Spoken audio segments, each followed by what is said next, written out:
What is going on, everybody? It is Dylan with DFS bringing you a new video.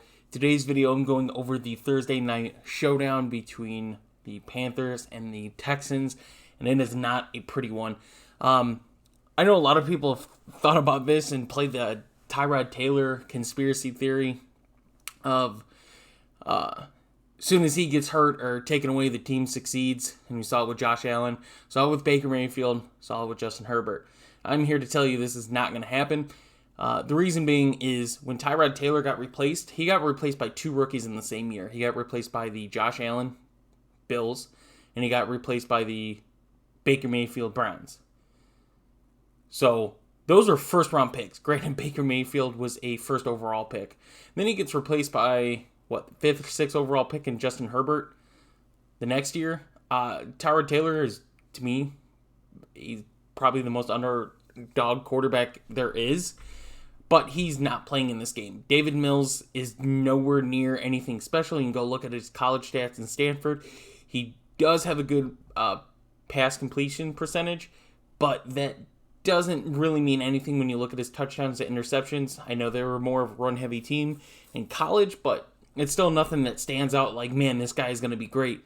Not to mention the other thing that I don't think a lot of people are looking at for this game. One is Carolina's defense. I think everyone understands that Carolina has the number one ranked defense right now, and we're going to see if it still stands against this Houston team. But two, Houston is going to be without possibly two of their starting defensive backs. Reed is the only one that's questionable. I believe Mitchell is the one that's already out.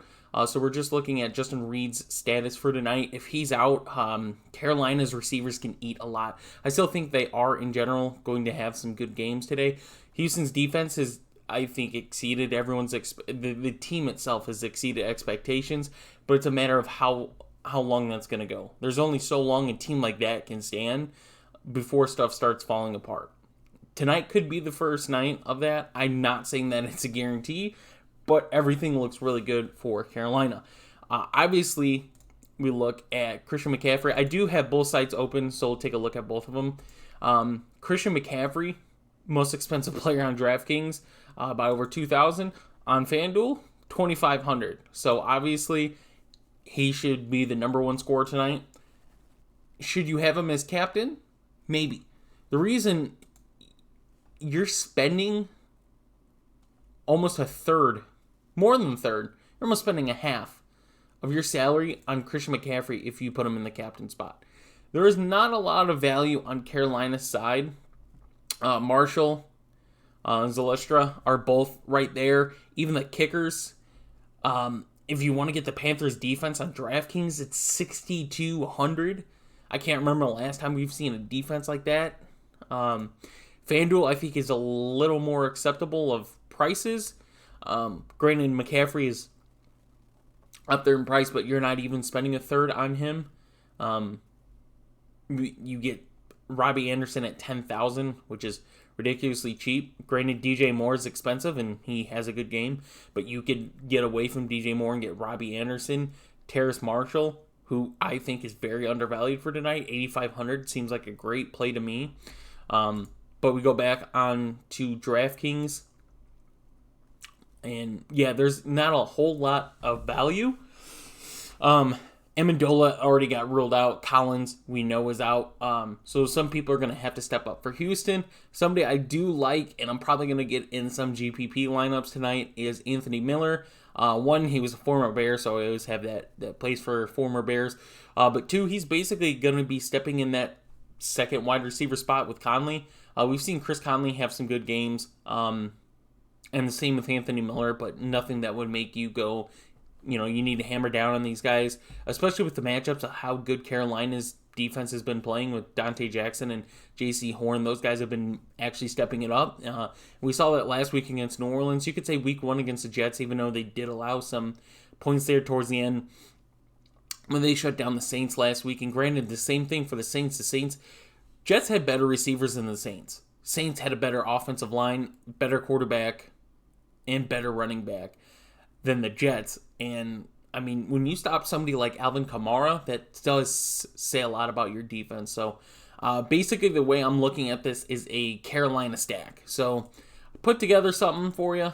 We get someone like Christian McCaffrey in the flex, and just for fun's sake, let's put Terrace Marshall and the captain. You want to have Sam Darnold in there. He's probably going to outpace Davis Mills. And let's just throw Robbie Anderson in there. Now, I like I said, you could pay down. I'll just put Anthony Miller in there. You get 10-6, and you can get DJ Moore. That's a pretty good line if you ask me. Now, granted, on DraftKings, you're probably going to want to get this defense. The numbers they put up in back-to-back weeks, 9 and 12. It's something you want for a defense. Now, on FanDuel, I think FanDuel is good if you don't want to worry about this defense. If you don't want to worry about defenses, go to FanDuel. That's one thing I do like about FanDuel. You have the kickers, yes. You get a situation like Graham Gano comes in and is the third highest scorer, and that barely ever happens, but you don't have to worry about a defense. And it takes a player out, basically. So you only have 5. You get a lot more leeway with money. In a game like this is probably where you want to go to FanDuel more than DraftKings. DraftKings, you're going to want, if you're playing multiple lines, you're probably going to want to have a line with that Carolina defense. It's just how it is. I'm not saying that they're going to be one of the top 5 scorers that you need. But with how Houston's offense looks and how good Carolina's defense plays, you're probably want to get some Carolina defense in there. FanDuel, you don't have to worry about it. So, for instance, let's go Christian McCaffrey. We'll go down yet again. Terrace Marshall's in there. We get 11-3 to fool around with. Of course, we want Sam Darnold. We got to pay down for a player. You have to get a Houston player.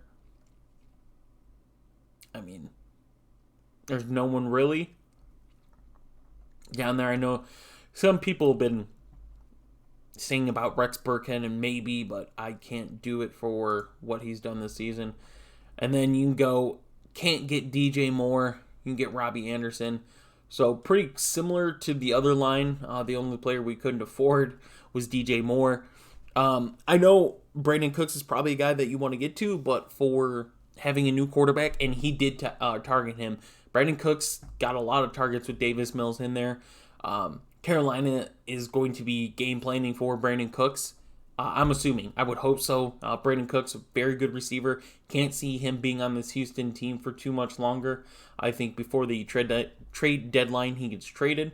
But he would be the more safer play for Houston. It's just I'd rather pay up for these Carolina receivers than pay for Brandon Cooks with Davis Mills with how good that Carolina's defense is, especially their linebackers, defensive line, have made it pretty easy for those secondary because they give them less time for the receivers to get open.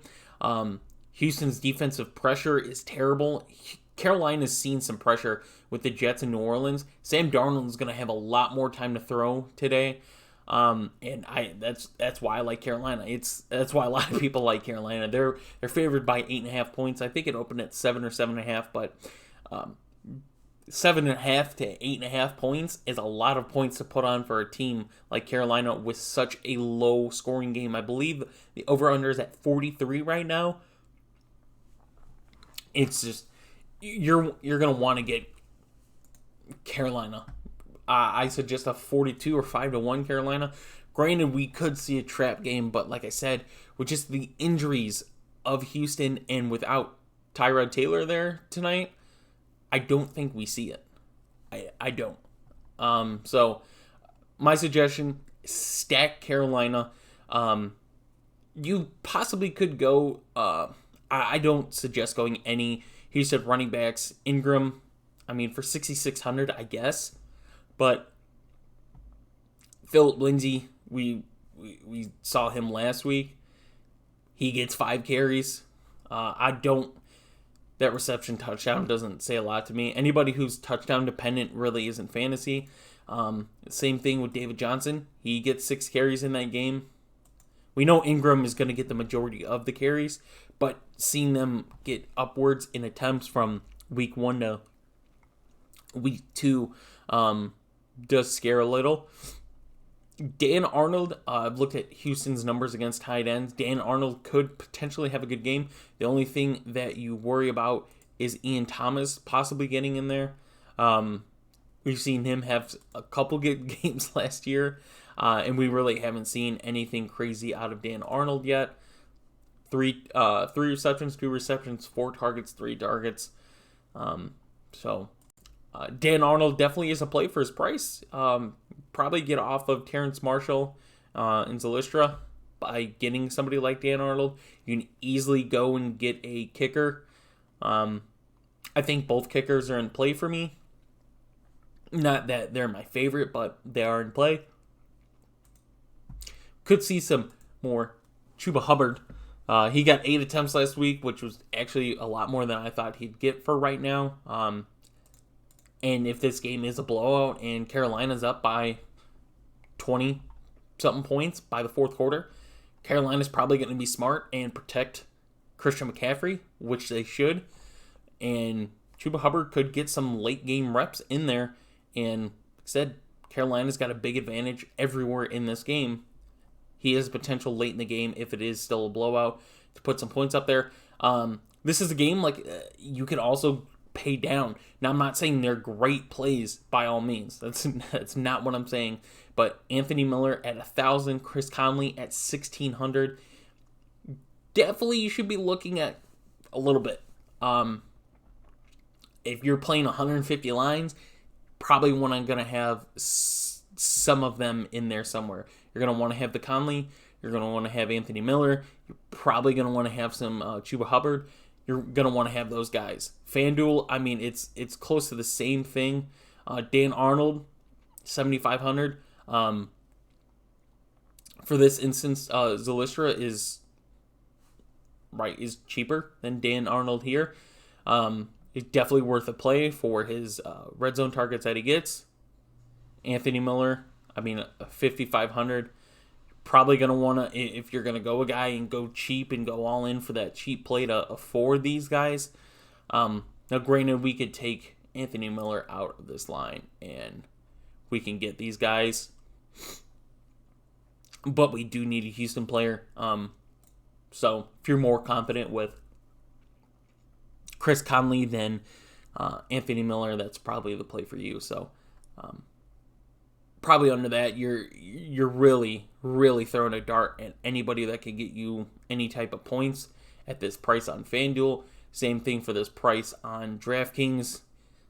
There's not really anybody worth there. Like I said, if you play Burkhead, you're playing a very big risk. Very, very big. So hope you guys did enjoy the video. We do have bets for tonight as well as our DraftKings and FanDuel lines. So if you guys want to check those out, head over to our Discord. It's a very cheap package. Our betting has been a lot better than I would have thought for now. So I'm going to keep rolling with that. So hope you guys do enjoy the video, and we will see you in the next one.